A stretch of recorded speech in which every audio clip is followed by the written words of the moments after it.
দেখছেন সবার খবর, সবার নজর, বার্তা এক নজর। সরকারি জায়গাতে তৈরি হয়েছিল তৃণমূল নেতার গোডাউন। হুগলির কোন্নগর এল পুকুর বটতলা উত্তরপাড়ার বিধায়ক দীপাঞ্জন চক্রবর্তীর উপস্থিতিতে চলছে বুলডোজার। সরকারি জায়গায় তৈরি করা হয়েছিল তৃণমূল নেতার গোডাউন। সেই গোডাউন বুলডোজার দিয়ে ভাঙা হয়েছে। কোন্নগর পৌরসভার চেয়ারম্যানকে ইঞ্জিনিয়ারদের সঙ্গে নিয়ে জায়গা মাপার এই ভাঙার কাজ শুরু হয়েছে। হুগলির কোন্নগর থেকে রাজেশ দেবনাথ বার্তা বলেছেন, মাননীয় স্বরাষ্ট্রমন্ত্রী বলেছেন, আমাদের বাংলার মুখ্যমন্ত্রী মাননীয় শুভেন্দুবাবু বলেছেন যে দুর্বৃত্তায়ন আর দুর্নীতিকে আমরা কবর দেব। 15 বছর ধরে যে সীমাহীন দুর্নীতি তৃণমূল করেছে তার একটা অন্যতম উদাহরণ হচ্ছে ওই চাকরি চুরি ইত্যাদি, গরু চুরি, কয়লা চুরি। এছাড়া এরা মনে করতো যে সরকারি জমিগুলো ওদের পৈতৃক সম্পত্তি। তো এই পৈতৃক সম্পত্তি যেরকমভাবে বেদখল করে রেখেছিল, সেই পৈতৃক সম্পত্তি আমরা আবার ঘুরিয়ে মাটিগুলোকে সমাধান বেআইনি যে বহুতল আবাসনগুলো রয়েছে সেই ক্ষেত্রে আইন যা হবে কোনোটাই বেআইনি করছি।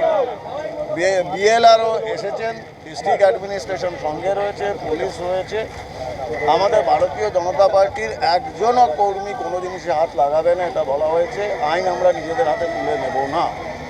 আইন অনুযায়ী সে যাই হোক না কেন তার বিরুদ্ধে ব্যবস্থা নেওয়া হবে। সাধারণ মানুষ অভিযোগ করছেন এই ওয়ার্ডে অনেক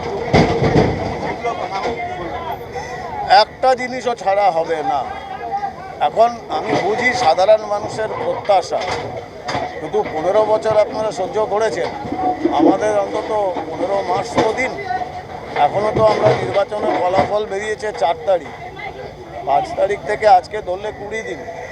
তো 20 দিনে তো আমরা শুরু করে দিয়েছি ভাঙা একের পর এক।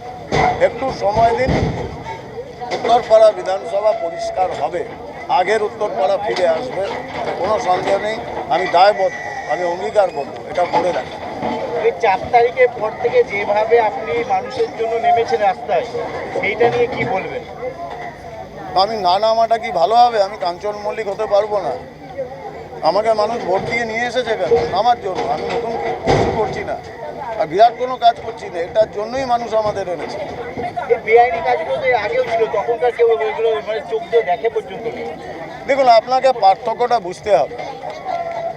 ভারতীয় জনতা পার্টির প্রতিষ্ঠাতা ডক্টর শ্যামাপ্রসাদ মুখার্জি, তৃণমূলের প্রতিষ্ঠাতা ডক্টর মমতা ব্যানার্জি।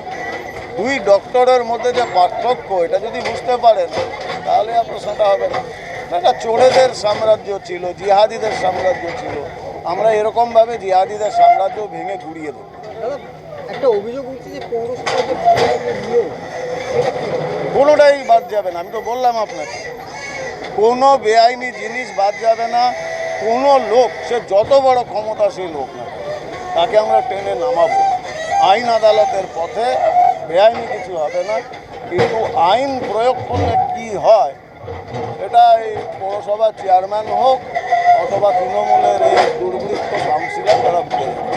আমরা আইন প্রণয়ন করছি, নতুন করে কোনো আইন বানাইনি। যা আইনে রয়েছে সেই অনুযায়ী। একটা কথা কি বলা যেতে পারে, যে কোনো বেআইনি নির্মাণ বা বেআইনি কাজ আপনি বন্ধ করে দিচ্ছেন? থাকবে না এখানে। বাবরি মসজিদ যেমন বেআইনি ছিল আর পৃথিবীর বুকে নেই, এখানে ওই বেআইনি একটা জিনিস থাকবে না।